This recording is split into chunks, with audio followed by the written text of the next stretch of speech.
बिस्मिल्लाहिर्रहमानिर्रहीम अस्सलामु अलैकुम वरहमतुल्लाहि वबरकातुहू। सबसे पहले शाम से बड़ी खबर आपके सामने रखेंगे कि इसराइल का शाम पर अब तक का बड़ा हमला सामने आया है। जी हाँ नाज़रीन किराम, वो शाम जो इसराइल के साथ ताल्लुकात बनाने में आलमी खबरों में इस वक्त सर फहरिस्त है, उस शाम के अंदर इसराइल का बहुत बड़ा हमला हुआ है। बल्कि एक और ख़बर इसी से जुड़ी हुई सुन लें कि शाम में जनूबी इलाका है जो गोलान पहाड़ियों से जुड़ा हुआ है, सुवेदा का, वहाँ पर तो बगावत हो चुकी है और शामी सदर अहमद अशर की हुकूमत को और फ़ौज को चैलेंज कर दिया गया है। और इसराइली जहाज़ और इसराइली हेलीकॉप्टर भी शाम के जनूबी इलाके सुवेदा के ऊपर परवाज़ें करते हुए नज़र आ रहे हैं। मैं सबसे पहले आपको शाम के जनूबी इलाके सुवेदा की अपडेट्स दूंगा कि वहाँ पर क्या चल रहा है। शाम के जनूबी इलाके में एक बड़ी बगावत हुई है और ये बगावत बुनियादी तौर पर वहाँ बसने वाला अक़लियती फ़िरका है दुरूज़, उस दुरूज़ी फ़िरके की वहाँ बसने वाले जो सुन्नी शामी हैं उनके साथ झड़पें हुई हैं। और इन झड़पों में अब तक कोई 150-200 के करीब लोग मारे जा चुके हैं, जैसा कि मुख्तलिफ ज़राए से मिलने वाली इत्तलात हैं। और शाम की फ़ौज और शाम की पुलिस और शाम की हुकूमत का इस सूबे सुवेदा में किसी तरह से भी कोई असर व नफूज़ नहीं है। तो पहली मरतबा देखा गया है कि शाम की गोलानी हुकूमत ने जो फ़ौजी टैंक हैं, फ़ौजी गाड़ियाँ हैं और फ़ौज है वो बड़ी तादाद में सुवेदा के अंदर रवाना की है। अब शाम में जो सुवेदा के इलाके में दुरूसियों से निमटने के लिए जो फ़ौजी भेजे गए वो भी बड़ी तादाद में मारे गए हैं। जी हाँ, गोलानी की फ़ौज से, शाम की फ़ौज से ताल्लुक़ रखने वाले कई फ़ौजी दुरूसियों के साथ क्लैश के अंदर मारे जा चुके हैं।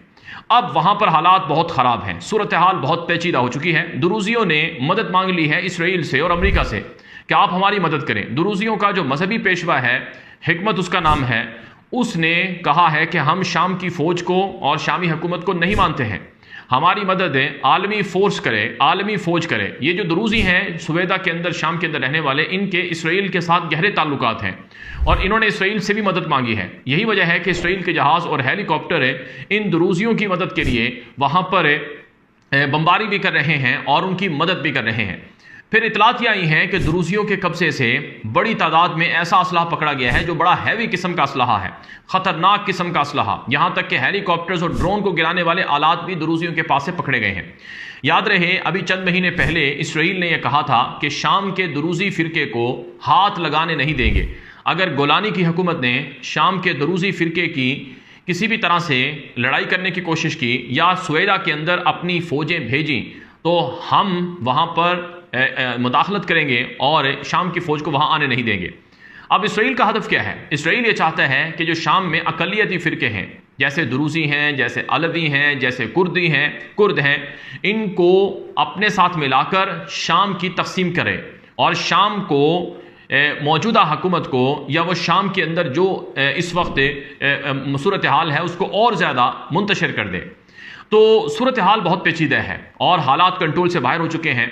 लेकिन यहाँ पर अब एक और ख़बर भी आप सुन लें। ये तो सुवेदा के हवाले से मैंने आपको ताज़ा अपडेट्स दी हैं। अब ज़रा एक और ख़बर सुने। ख़बर यह है कि इसराइली फ़ौज ने ऐलान किया है, इसराइली अखबारात में ये चीज़ें छपी हैं कि शाम के अंदर जुनूब में इसराइली फ़ौज ने एक इलाके पर हमला किया और वहाँ बड़ी तादाद में रॉकेट्स थे, गोला बारूद था, असलहा था, वो पकड़ा गया है और उसे इसराइली फ़ौज ने तबाह कर दिया है। बाकायदा उसकी वीडियोस और तस्वीरें भी जारी की गई कि वो असलहा पकड़ा गया और उसे तबाह किया गया है। ये शाम की मैं बात कर रहा हूँ, जहाँ गुज़श्ता रोज़ की ये बात है, जहाँ इसराइली फ़ौज ने कार्रवाई करके बहुत बड़ा असलहा तबाह किया।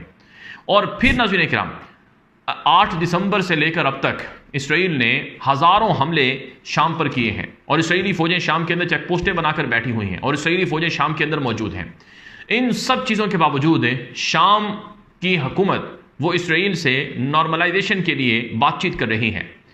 अब शाम की हुकूमत यानी गोलानी की हुकूमत से वाबस्ता जो लोग हैं वो सोशल मीडिया पर कहते हैं कि ये बेबुनियाद इल्ज़ामात हैं, ये इसराइली अखबारात की खबरें हैं, गोलानी किसी भी तरह से इसराइल से ताल्लुकात नहीं बना रहा है, ये शामी हुकूमत के करीब रहने वाले लोग कहते हैं। लेकिन आज़रबाईजान का दौरा किया शामी सदर ने, वहाँ पर इसराइली हुकाम से मुलाकातों की खबरें इसराइली अखबारात में और आलमी मीडिया में, एसोसिएटेड प्रेस आलमी न्यूज़ एजेंसी है उसके अंदर ये खबरें छपी कि वहाँ इनकी मुलाकात हुई है। फिर UAE का दौरा किया शामी सदर ने, वहाँ पर इसराइल के कौमी सलामती का जो चीफ था हनगबी, उससे मुलाकात हुई शामी सदर की। ये बातें आलमी मीडिया ने, अरब मीडिया ने रिपोर्ट की हैं। और अब खबर आ रही है कि इस शामी वज़ीर ख़ारजा असद शैबानी वो यूरोपीय यूनियन के दौरे पर जा रहा है, जहाँ यूरोपीय ममालिक के वज़ीर ख़ारजा और अरब ममालिक और मशरिक़ वस्ता के वज़ीर ख़ारजा मिलेंगे और उस मुलाकात में, उस इवेंट में इसराइली वज़ीर ख़ारजा जदून सायर भी होगा। तो शामी वज़ीर ख़ारजा और इसराइली वज़ीर ख़ारजा के दरमियान बिलवास्ता या बिलावास्ता मुलाकात हो सकती है। तो एक तरफ गोलानी की हुकूमत, शाम की हुकूमत इसराइल से ताल्लुकात की तरफ जा रही है और अमरीकी सदर ट्रंप का जो नुमाइंदा खुसूसी बराए सीरिया है टॉम बराक, उसने भी ये बात कही है कि अमेरिका ने जो 4-5 बड़ी शर्तें रखी थी शाम के ऊपर पाबंदियां ख़त्म करने की, उनमें से एक शर्त ये थी कि शाम जो है वो इसराइल से ताल्लुकात नॉर्मलाइज करेगा और इब्राहिमी माहदे में शामिल होगा।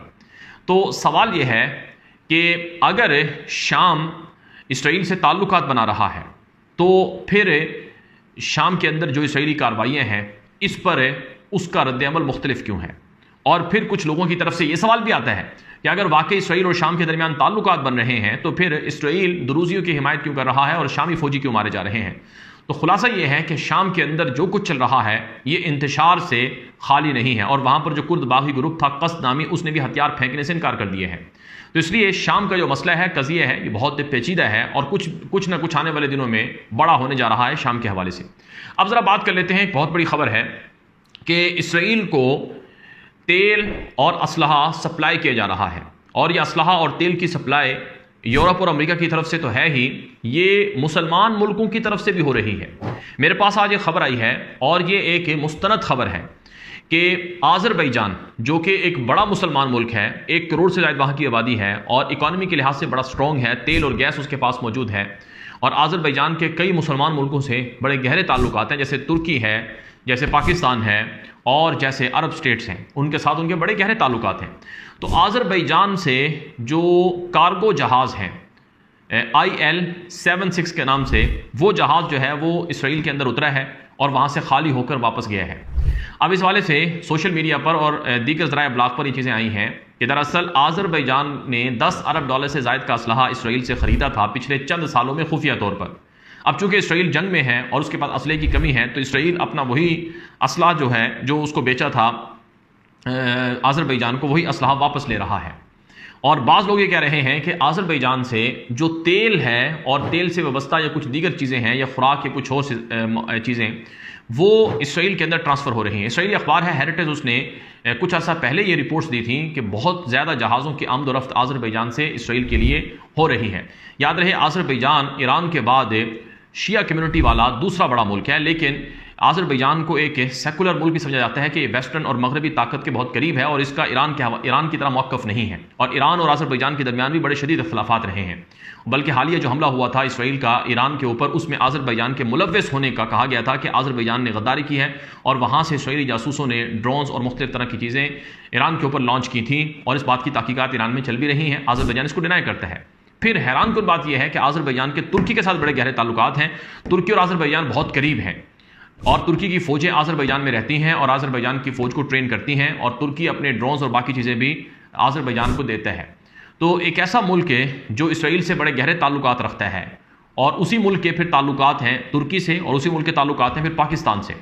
फिर यहाँ पर एक और ख़बर यह आई है कि 2023 में, मार्च 2023 में आज़रबैजान ने अपना सफारत खाना तल अबीब में खोला था। बाको में बहुत पहले से इसराइल का सफारत खाना वहाँ पर काम कर रहा है और अब ये भी इतलात आ रही हैं कि ये जो जहाज़ों की आमदोरफ्त है आज़रबैजान से इसराइल के लिए, ये तुर्की की स्पेस से, एयर स्पेस से होती है। तुर्की की फ़िज़ा से ये जहाज़ आते जाते हैं और इसी तरह से आज़रबैजान से तेल का एक बड़ा ज़ख़ीरा है, जो 40% जो तेल है, तकरीबन $2 अरब का तेल या उससे ज़्यादा का तेल इसराइल सालाना वो आज़रबैजान से ख़रीदता है और वो तेल आज़रबैजान से तुर्की की एक बंदरगाह है वहाँ तक पाइपलाइन के ज़रिए से आता है और फिर वहाँ से बंदरगाहों से जो ऑयल टैंकर होते हैं, बाहरी जहाज़, उन पर लाद कर वो अस्कलान बंदरगाह तक या हाइफा बंदरगाह तक, पोर्ट तक लाया जाता है। तो इस पर बड़े संजीदा सवालात उठे हैं कि एक मुसलमान मुल्क कैसे इसराइल के साथ इतना ताउन कर सकता है जबकि इसराइल गज़ा में नस्लकुशी कर रहा है। फिर तुर्की के हवाले से भी खुद फ़लस्तीनी और ख़ुद बहुत से मुसलमान स्कॉलर्स हैं, मुफक्किरीन हैं, वो शदीद तनकीद करते हैं तुर्की पर कि तुर्की का सदर तैयब उर्दवान एक तरफ गज़ा और फ़लस्तीन की तर्जुमानी पर बयानात करता है, खिताब देता है, लेकिन दूसरी तरफ है तुर्की अगर चाहे तो गज़ा की जंग एक दिन में बंद हो सकती है। तुर्की अगर धमकी दे दे कि हम नाटो से अलग हो जाएंगे अगर गज़ा की जंग बंद ना करवाएगी, वो नाटो जो इसराइल को मदद देता है, तो वो ये जंग बंद कर सकता है तुर्की की इस धमकी के बाद, क्योंकि नाटो में सबसे बड़ा मुल्क तुर्की है जिसके पास सबसे ज़्यादा फौज है, सबसे ज़्यादा ताकतवर हथियार मौजूद हैं। और फिर तुर्की अगर अपना समुद्री मुहासरे की धमकी दे दे कि हम इसराइली और यूरोपियन जहाज़ों को अपनी समुद्री हदूद से गुजरने नहीं देंगे अगर गज़ा की जंग बंद ना हुई, तो गज़ा की जंग बंद हो सकती है। और इसी तरह की धमकी अगर अरब मुल्क लगा दें कि हम अमेरिका को, यूरोपियन ममालिक को तेल बेचना बंद कर देंगे अगर वो गज़ा की जंग बंद ना करें, जैसे शाह फैसल ने एक ज़माने में लगाई थी, तो मजाल है गज़ा की जंग इस तरह से जारी रहे और इस तरह से रोज़ाना लोग मारे जाते रहें। और फिर यही बात ईरान के हवाले से भी की जाती है कि ईरान अगर धमकी दे दे कि हम आबनाए हुर्मुज़ को बंद कर देंगे जहाँ से इराक़ का, कुवैत का, बाकी मुल्कों का तेल दुनिया को जाता है, तो अगर ईरान ये धमकी दे दे तो ये जंग बंद हो सकती है। तो खुलासा ये है कि हर एक को अपने अपने मफादात अजीज़ हैं और हर एक अपनी कुर्सी और अपने मफादात को सामने रखकर वो इस वक्त गज़ा और फ़लस्तीन के बारे में महज लफ्ज़ी गोलाबारी करता है और मज़म्मत करता है। अब तक की ताज़ा मालूमात हैं जो आपके सामने नशर की गई हैं। इस वीडियो को आगे नशर किया करें।